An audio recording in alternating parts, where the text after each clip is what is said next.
Disorders, confusion, कभी ना खत्म होने वाली प्रॉब्लम्स। क्या आप हर रोज इन्हीं सब में खुद को फंसा हुआ महसूस करते हैं? क्या आप हमेशा काम में परेशान रहते हैं? क्या आपको लगता है कि आपके रिश्ते खराब होते जा रहे हैं? अगर हाँ, तो ये बुक आपके लिए है। यहाँ 12 रूल्स दिए गए हैं जो आपको अपने लाइफ में ऑर्डर लाने में मदद करेंगे। ये आपको बेकार के झंझटों और तकलीफों से फ्री करने में मदद करेंगे। तो आइए एक एक कर इन 12 रूल्स को समझते हैं। ये 12 रूल्स ऑफ लाइफ बुक की समरी आप बेटर देन इमोशंस पे सुन रहे तो इसे सब्सक्राइब जरूर करें। सब्सक्राइब करना फ्री है, बस नीचे लाल सब्सक्राइब बटन को क्लिक करें और दोस्तों और फैमिली के साथ भी इस नॉलेज को शेयर करें। पर सुनने के बाद आइए अब ये 12 रूल्स को एक एक करके समझते हैं। Stand up straight with your shoulders back. क्या आपने कभी हारा हुआ फील किया है? क्या आपको लगता है कि लाइफ बहुत अनफेयर है? क्या प्रॉब्लम्स के बोझ तले आप खुद को दबा हुआ महसूस करते हैं? शायद उस वक्त आप निराश होकर अपना सिर नीचे झुका देते होंगे। आपके कंधे और पीठ भी झुक जाते होंगे। इस बुक के ऑथर जॉर्डन पीटरसन का कहना है कि आपको ज्यादा देर तक इस तरह बिल्कुल नहीं बैठना चाहिए। अब आप सोच रहे होंगे कि ऐसा क्यों? क्योंकि इस पोस्चर की वजह से आप और भी ज्यादा डिप्रेस फील करने लग जाते हैं। इसके बजाय अगर आप सीधे खड़े होकर कंधों को सीधा करके गहरी सांस लेंगे तो आप ज्यादा अच्छा महसूस करेंगे। अपने सिर को झुकाएं नहीं, उसे ऊंचा रखें। स्माइल करने की कोशिश करें। एक सही पोस्चर और मुस्कान आपके बॉडी में सेरोटोनिन के लेवल को बढ़ाता है। सेरोटोनिन हैप्पी हार्मोन है। यह आपकी नसों को आराम देता है, उन्हें रिलैक्स करने में मदद करता है। यह आपकी इम्यूनिटी को भी स्ट्रॉन्ग करता है। इस हार्मोन की वजह से आपको अच्छे थॉट्स आते हैं। यहाँ तक कि जानवरों में भी अच्छे पोस्चर को बनाए रखना बहुत जरूरी है। एक स्ट्रॉन्ग बॉडी का मतलब होता है सर्वाइव करने का ज्यादा चांस होना। आइए लॉबस्टर यानी केकड़े की बात करते हैं। समुद्र के नीचे गहराई में सर्वाइव करने के लिए बहुत संघर्ष करना पड़ता है। केकड़े की बॉडी में सेरोटोनिन का लेवल बहुत ज्यादा होता है, उसका शरीर लंबा, सीधा और मजबूत होता है। यह उसके लिए एक बहुत बड़ा एडवांटेज है। यह एक विनर की निशानी है। एक अच्छी पोस्चर वाला केकड़ा अपने एरिया का विनर होता है। वो आसानी से अपने शिकार को फंसा सकता है। ऐसा भी मुमकिन है कि उसे एक हेल्दी पार्टनर मिले और वो हेल्दी बच्चों को जन्म दे। एक अच्छा और सही पोस्चर उसके लाइफ के हर पहलू को बेटर बना देता है और उसे और ऊपर ले जाता है। वहीं दूसरी ओर एक झुका हुआ केकड़ा हमेशा एक लूजर ही होता है। उसके बॉडी में सेरोटोनिन का लेवल कम होता है। वो कहीं भी ज्यादा लंबे समय तक सर्वाइव नहीं कर सकता। ऐसे में उसे एक नए और दूसरे एरिया की तलाश करनी पड़ती है। अगर वो खुद को नहीं बदलेगा तो हमेशा एक बेघर केकड़ा बनकर रह जाएगा। शायद उसे कभी कोई साथी भी ना मिले। इंसान भी इस पहलू में बिल्कुल केकड़े की तरह होते हैं। खुद को लूजर मत बनने दो। अच्छे मौकों के दरवाजे आपके लिए सिर्फ तब खुलेंगे जब आपके थॉट्स पॉजिटिव होंगे। तो अपने कंधों और सिर को झुकाए बिना सीधा खड़े होना शुरू करो। अपने बॉडी में सेरोटोनिन का लेवल बढ़ाने की कोशिश करो। इसके लिए बस आपको स्माइल करना है। Treat yourself like someone you are responsible for helping. कुछ लोग होते हैं जो थोड़ा सा बीमार होने पर भी तुरंत डॉक्टर के पास चले जाते हैं, लेकिन जब उन्हें दवाई लिख कर दी जाती है तो वो उसे ठीक से फॉलो नहीं करते।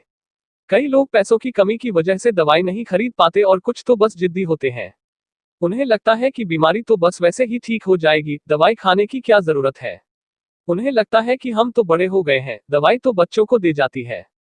यह कितने आश्चर्य की बात है ना कि जब हमारे पालतू जानवर बीमार पड़ जाते हैं तो हम उनका कितना ध्यान रखते हैं। हम उन्हें डॉक्टर के पास ले जाते हैं, उन्हें समय पर दवाई देते हैं। ऐसा लगता है कि हमें अपने हेल्थ से ज्यादा उनके हेल्थ की चिंता है।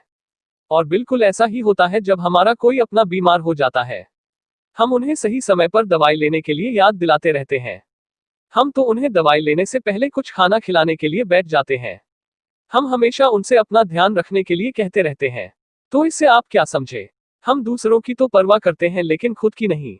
आपको खुद से भी उतना ही प्यार करना सीखना होगा जितना आप अपने फैमिली और पेट से करते हैं। खुद का भी ध्यान रखें। अपनी अहमियत और वैल्यू समझना शुरू करें। डॉक्टर की एडवाइस को फॉलो करें। हाइजीन को अपने लाइफ का पार्ट बनाएं। हेल्दी खाना अपने डाइट में शामिल करें। बुरी आदतों से बचें। अपने माइंड को पॉजिटिव थॉट्स से भरें और हमेशा कुछ ना कुछ सीखते रहे। अपने माइंड को एक्टिव बनाए रखें। अगर आपने खुद को कंट्रोल करना और डिसिप्लिन में रहना सीख लिया तो सोचिए आपकी लाइफ कितनी बदल जाएगी। आपकी लाइफ कितनी ऑर्गेनाइज्ड हो जाएगी। अगर आप हेल्दी और खुश होंगे तो इसका पॉजिटिव असर आपके लाइफ के हर पहलू पर पड़ेगा। Make friends with people who want the best for you. इस बुक के ऑथर जॉर्डन एक छोटे से टाउन में बड़े हुए थे। आप कह सकते हैं कि वो जगह काफी सुस्त और बोरिंग थी। खासकर ठंड के मौसम में वहां कुछ भी करने के लिए नहीं होता था। उनका एक दोस्त था एड, जो बहुत इंटेलिजेंट और स्मार्ट था, लेकिन वो एक गुस्सैल और नेगेटिव सोच रखने वाला टीनेजर बन गया था। वो दोनों साथ में पार्टी करते और टाउन में ड्राइव पर जाया करते थे। जॉर्डन ने कॉलेज ज्वाइन कर लिया लेकिन एक ड्रग्स का गुलाम बन गया था। वो ऐसे दोस्तों के साथ समय बिताने लगा जो स्कूल कॉलेज बीच में ही छोड़ चुके थे। जॉर्डन उसकी मदद करने के लिए कुछ नहीं कर पा रहे थे। एक दिन एड जॉर्डन से मिलने उसके कॉलेज के अपार्टमेंट में गया। जॉर्डन ने उसका स्वागत किया लेकिन एड अकेला नहीं था, उसके साथ उसका दोस्त कार्ल था। जॉर्डन उन्हें देखते ही समझ गए कि वो दोनों ड्रग्स के नशे में चूर थे। कार्ल नीचे बैठा और ऊपर सीलिंग को घूरने लगा। उसने कहा कि उसकी बॉडी ऊपर हवा में तैर रही थी। आखिर जॉर्डन ने एड को एक तरफ ले जाकर उन्हें वहां से जाने के लिए कहा। एड ने सिर हिला दिया। शायद सिर्फ लॉयल्टी की वजह से वो कार्ल के साथ घूमता था।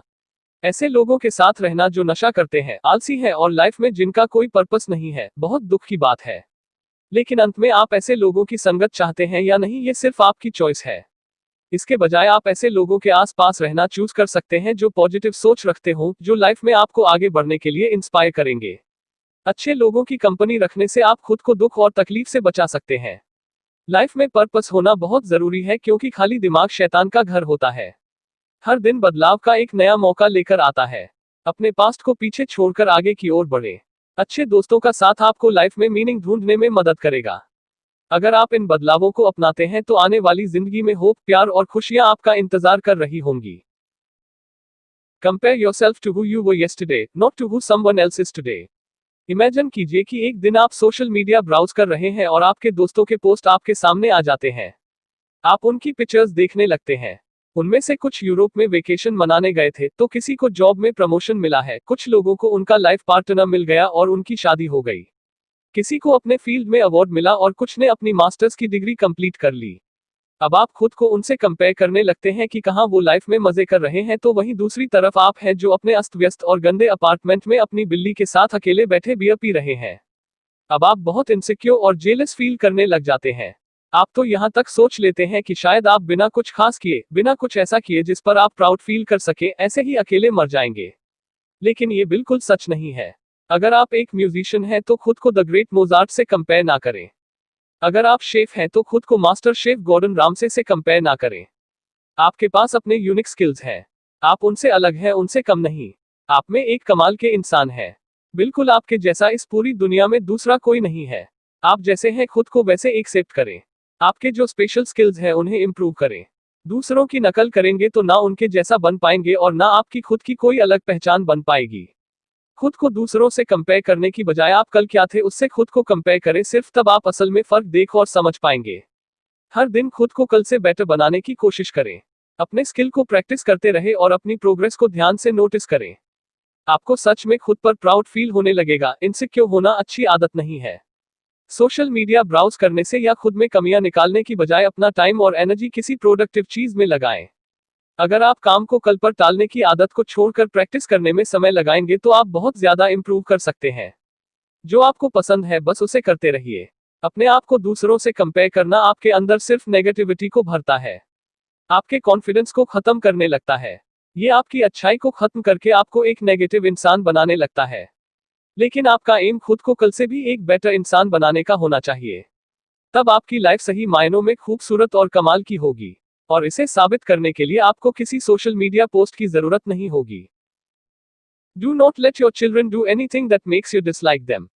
एक बार जॉर्डन ने एयरपोर्ट पर बड़ा ही दिलचस्प नजारा देखा।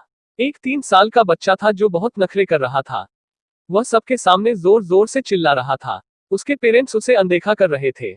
वो बहुत एम्बैरस फील कर रहे थे लेकिन बस आगे चलते जा रहे थे। बच्चा अपने पेरेंट्स के पीछे पीछे चल रहा था और धीरे धीरे रोए जा रहा था। वो सिर्फ उनका ध्यान अपनी ओर करने की कोशिश कर रहा था। हो सकता है कि उसे कुछ चाहिए था, लेकिन क्योंकि उसके पेरेंट्स उस पर ध्यान नहीं दे रहे थे इसलिए वो और ज्यादा रोने लगा था। आसपास के सारे लोग उन्हें देख रहे थे। अगर उसके पेरेंट्स एक बार रुककर अपने बच्चे की पूरी बात सुन लेते, उससे बात करते तो प्रॉब्लम वहीं सॉल्व हो जाती।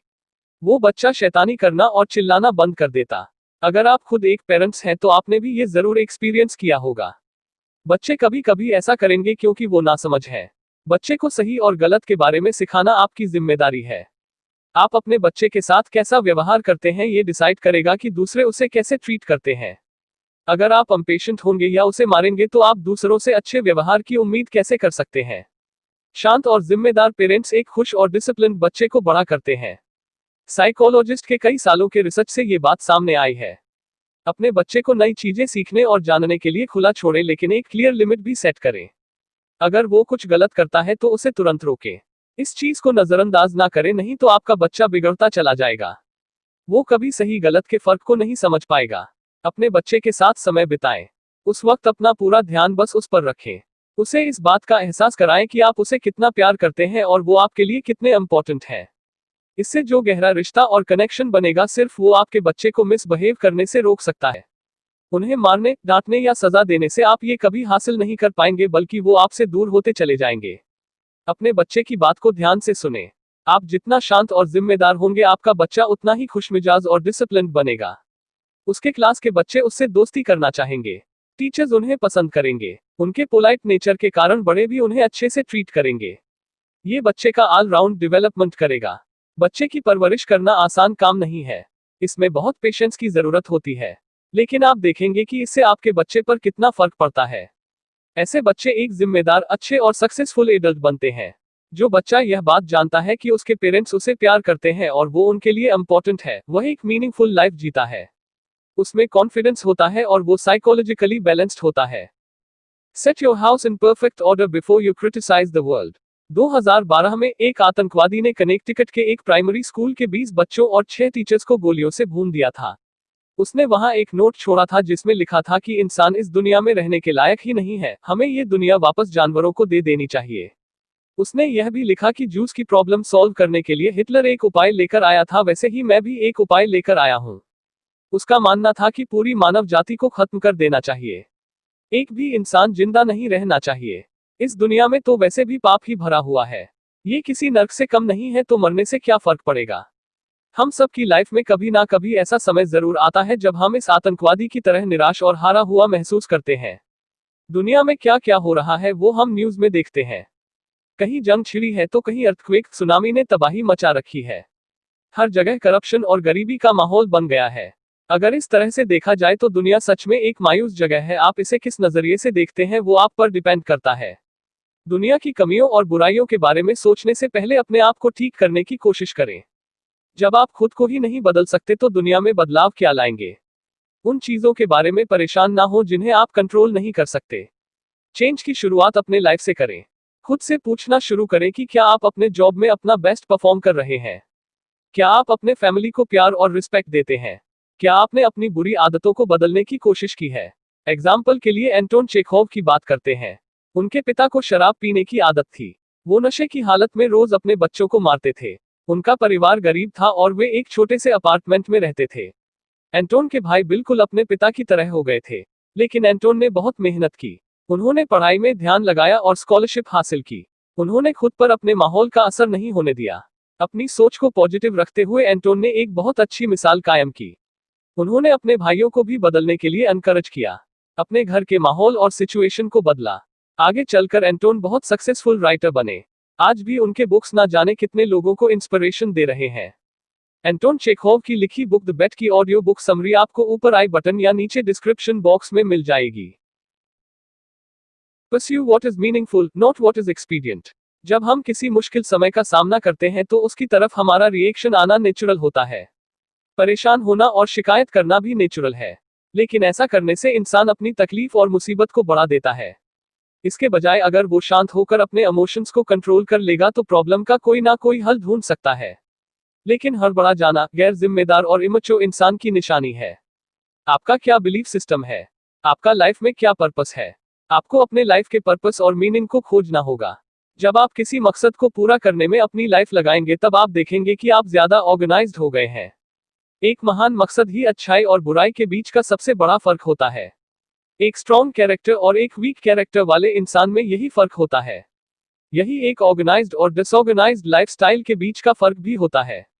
तो आप इनमें से क्या बनना चाहते हैं, बैटमैन या जोकर, थोर या लोकी, शर्लॉक होम्स या मोरियार्टी, राहुल गांधी या मोदी। यह सिर्फ आप पर डिपेंड करता है।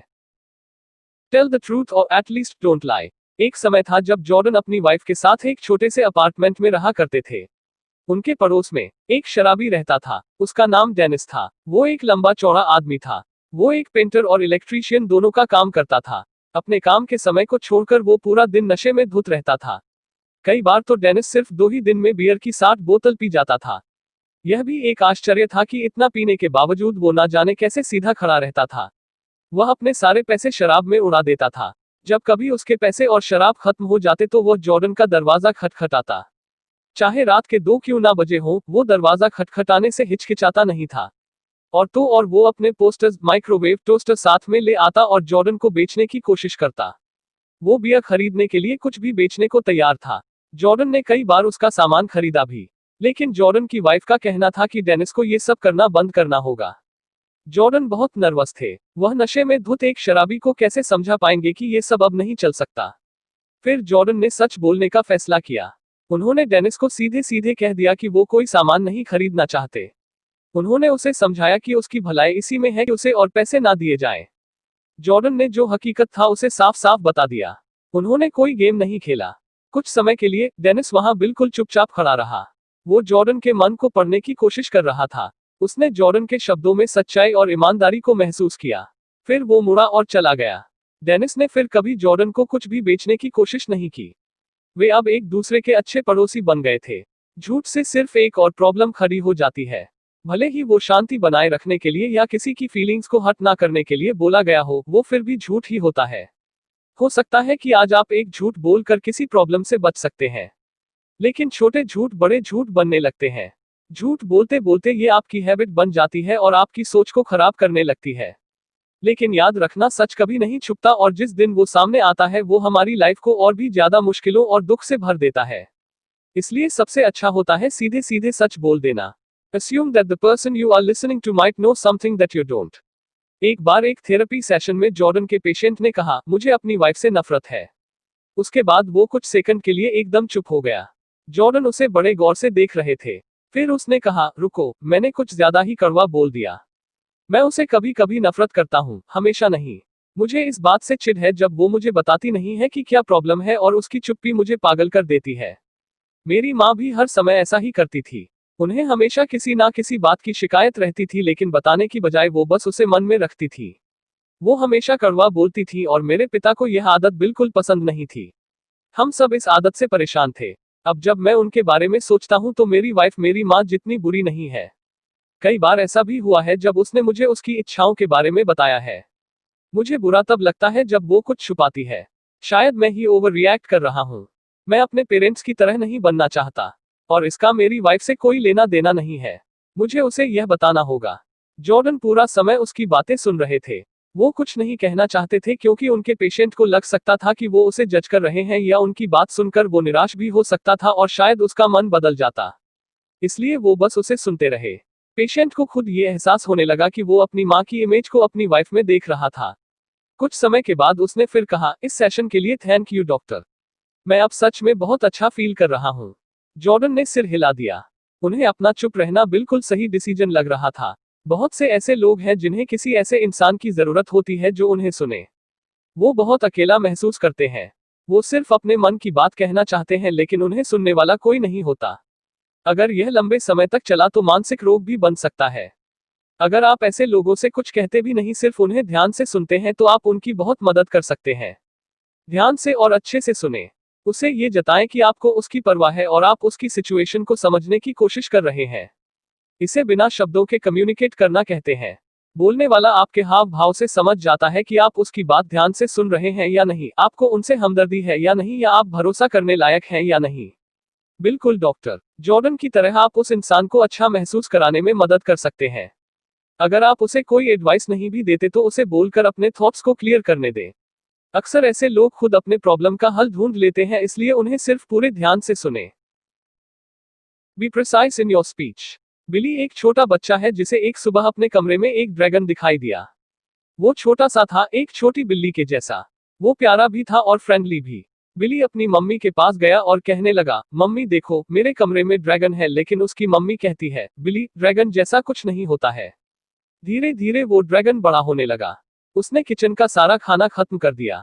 जल्द ही वो उनके घर जितना बड़ा हो गया। मम्मी बस खाने के टुकड़ों को साफ करने में लगी थी। उन्हें तो पता भी नहीं चला कि कब ड्रैगन अपने साथ घर को लेकर उड़ने लगा। जब बिली के पापा ऑफिस से घर आए तो उन्हें अपना घर नहीं मिल रहा था। उनके घर की जगह वहां बस एक खाली जमीन थी। फिर एक पोस्टमैन ने उन्हें बताया कि उनका घर कहाँ गया। उसके पापा ने हवा में घर को लटकते हुए देखा तो उसे पकड़ने के लिए उछले। वो ड्रैगन की पूंछ पकड़कर उसकी बॉडी पर चढ़ गए। ड्रैगन की पीठ पर उन्हें बिली और मम्मी दिखाई दिए। मम्मी अब भी इस बात की रट लगाए हुए थी कि ड्रैगन जैसी कोई चीज होती ही नहीं है। लेकिन बिली ने दावे के साथ कहा कि ड्रैगन होते हैं मम्मी। उसी पल वो ड्रैगन सिकुड़कर छोटा होने लगा। वो फिर से एक बिल्ली के जितना छोटा हो गया था। बिली, पापा और मम्मी अब तीनों इस बात से सहमत थे कि बिल्ली के साइज जितने ड्रैगन होते हैं और वो बड़े ड्रैगन से कहीं बेहतर होते हैं। अब मम्मी ये सोचने लगी कि ड्रैगन इतना बड़ा क्यों हुआ। बिली कहता है, शायद दो हमें अपने होने का एहसास दिलाना चाहता था। बिल्कुल ऐसा ही होता है जब हम अपने प्रॉब्लम को पहचान नहीं पाते। वो धीरे धीरे और भी ज्यादा बड़ा और खराब होने लगता है। अगर आप किसी प्रॉब्लम की जड़ को नहीं समझ पाए तो आप उसे कभी हल भी नहीं कर पाएंगे। यही कारण है कि हमें बहुत सोच समझकर बोलने की जरूरत है। यह मत कहो कि सब कुछ गलत है, लेकिन यह भी मत कहो कि कुछ भी गलत नहीं है। बड़ा चढ़ाकर या कम करके नहीं, बल्कि जो प्रॉब्लम है बस वही बोलो। एक बार आप अपने प्रॉब्लम को पहचान लेते हैं तब आपको समझ में आ जाता है कि उसे कैसे सॉल्व करना है। Do not bother children when they are skateboarding. Jordan अक्सर टोरोंटो यूनिवर्सिटी की एक बिल्डिंग में बच्चों को स्केटबोर्डिंग करते हुए देखते थे। वहां काफी खुली जगह थी जहां बच्चे प्रैक्टिस किया करते थे।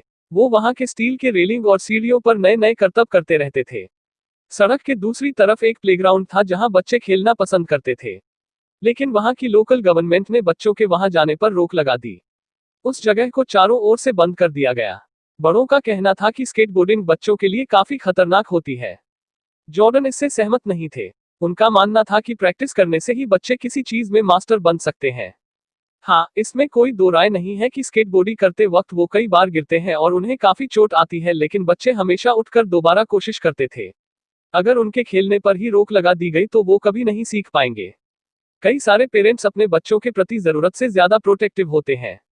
वो अपने बच्चों पर कई चीजों की पाबंदी लगा देते हैं। वो हमेशा बीच में आकर बच्चे की प्रॉब्लम को सॉल्व कर देते हैं। इसका नतीजा यह होता है कि बच्चा डरपोक और वीक हो जाता है। वो अपने पेरेंट्स की मदद पर डिपेंडेंट हो जाता है। वो खुद डिसीजन नहीं ले पाता। ऐसा अपने बच्चे के साथ ना होने दे। अगर आपके बच्चे का अपने बेस्ट फ्रेंड के साथ झगड़ा हो जाता है तो उसकी बात ध्यान से सुने, लेकिन उन दोनों के बीच आप इंटरफेयर ना करें। आप उसकी प्रॉब्लम को हैंडल ना करें, उसे करने दें। आपके बच्चे को खुद पता होगा कि उसे क्या करना चाहिए, खासकर जब उसे ये पता होता कि आप पूरी तरह उसके साइड में हैं। इससे उसमें कॉन्फिडेंस डेवलप होने लगता है। वो किसी पर डिपेंडेंट होने की बजाय प्रॉब्लम को हैंडल करना सीख जाता है। Pet a cat when you encounter one on the street. एक बड़ी अच्छी कहावत है, stop and smell the flowers, जिसका सिंपल मीनिंग है ठहराव, हम सब बहुत बिजी हैं और बस दौड़ते ही जा रहे हैं। हम में से कोई रुकना नहीं चाहता, लेकिन थोड़ा रुकना, बीच बीच अपनी स्पीड को थोड़ा स्लो करना बहुत जरूरी है। अगर सिर्फ दौड़ते ही जाएंगे तो लाइफ की कार आउट ऑफ कंट्रोल भी हो सकती है। हम सब तो हमेशा बिजी ही रहने वाले हैं। हम ना जाने कितने काम और कितनी जिम्मेदारियों में फंसे हुए हैं। हमें रुककर सोचने का और सांस लेने का मौका ही नहीं मिलता। तो जिंदगी जो छोटी छोटी खुशियां लेकर आती है, ये उसे एंजॉय करने के बारे में है। हो सकता है कि घर लौटते वक्त आपको सड़क पर कुछ बच्चे डांस करते हुए दिख जाएं, ये आपके चेहरे पर मुस्कान ले आता है। या जब आप एक बुजुर्ग कपल को एक दूसरे का हाथ थामे धीरे धीरे चलते हैं तब भी आप मुस्कुराए बिना नहीं रह पाते। या जब आप एक बिल्ली को खाने की तलाश करते देखते हैं तब भी आपके चेहरे पर स्माइल आ ही जाती है। रिलैक्स करना सीखें, थोड़ा रुकना सीखें। आप कुछ देर रुककर बिल्ली को प्यार से सहला सकते हैं। आप कुछ देर रुककर नेचर की खूबसूरती को निहार सकते हैं। ये नेचर बहुत सुंदर है, लेकिन यहाँ रुककर इसे देखने का वक्त किसके पास है ना? आपके पास जो छोटी छोटी चीजें हैं उन्हें अप्रिशिएट करें। अपनों के लिए समय निकालें, उनके साथ समय बिताएं। खुद के लिए भी समय निकालना सीखें, आपका भी रिलैक्स करना बहुत जरूरी है। लाइफ में थोड़ा ठहराव बहुत अच्छा होता है। अगर आप बिना रुके लगातार काम करते रहेंगे तो आपकी बॉडी और माइंड बिल्कुल थक जाएगा। काम में आपकी प्रोडक्टिविटी और आपके पर्सनल रिलेशन खराब होने लगेंगे। आप सिर्फ एक मशीन बनकर रह जाएंगे। हमारी जिंदगी अस्त व्यस्त नहीं होनी चाहिए। आप लाइफ के हर पहलू में ऑर्डर ला सकते हैं, बस अपना नजरिया बदलने की जरूरत है। तो आपने इस बुक में उन 12 रूल्स के बारे में जाना जो आपकी लाइफ को ऑर्गेनाइज्ड बना देगा। इन्हें एक एक कर अप्लाई करके आप अपनी लाइफस्टाइल में होने वाले बदलाव को खुद फील कर पाएंगे। सबसे पहले बिना झुके स्ट्रेट खड़े होने की आदत डालें। औरों के साथ साथ अपना भी ध्यान रखना शुरू करें। अच्छे लोगों से दोस्ती करें। अपने स्किल को इम्प्रूव करने की कोशिश करें। आप में होने वाले इम्प्रूवमेंट को नोटिस करें। एक शांत और जिम्मेदार पेरेंट्स बने। पहले खुद की कमियों और दोष को दूर करें, अपने घर को ठीक करें। एक मीनिंगफुल लाइफ जीने के लिए लाइफ में अपना पर्पस ढूंढें। हमेशा सच बोलें। दूसरों की बात को इंपॉर्टेंस देना भी जरूरी है, इसलिए एक अच्छे लिसनर बने। अपनी प्रॉब्लम की जड़ को समझने की कोशिश करें, तब आपको उसका सही सल्यूशन मिलेगा। अपने बच्चों को खुला छोड़ें, उन्हें खुद सीखने दें। ऐसा कोई शख्स नहीं है जो आपके लाइफ को डिफिकल्ट बना रहा है। आप खुद इसके जिम्मेदार हैं, इसलिए इसका कंट्रोल आपको अपने हाथों में लेने की जरूरत है। आपके साथ जो कुछ भी होता है वो आपके ही थॉट्स और एक्शंस का नतीजा है। हो सकता है कि अभी आपकी लाइफ इतनी डिसऑर्गेनाइज्ड हो कि आपको लगता होगा कि आप अंधकार में कहीं खो गए हैं, लेकिन ये 12 रूल्स आपके लिए उम्मीद की किरण का काम करेंगे। इन्हें अपने लाइफ में अप्लाई करना शुरू करें। आपको जल्दी बहुत शांति और खुशी मिलेगी। फाइनली, अगर आप इस समरी के एंड तक पहुंच गए हैं तो कॉन्ग्रेचुलेशन। बहुत ही कम लोग होते हैं जो नॉलेज के ऊपर टाइम इन्वेस्ट करते हैं, वरना आप कहीं और भी तो टाइम वेस्ट कर सकते थे। एनीवे, अगर आपने बेटर देन इमोशंस को सब्सक्राइब नहीं किया तो जरूर करें, इससे हमें मोटिवेशन मिलेगा आपके लिए सेल्फ हेल्प बुक समरी बनाने का और आपके लिए लाने का। सब्सक्राइब करने के लिए नीचे लाल सब्सक्राइब बटन को प्रेस करें। इस ऑडियो बुक समरी को अपने दोस्तों और फैमिली के साथ जरूर शेयर कीजिए और इस समरी को लाइक करना ना भूलें। आप कमेंट करके बताएं कि नेक्स्ट ऑडियो बुक समरी आपको किसकी चाहिए। Thank you for listening. जय हिंद।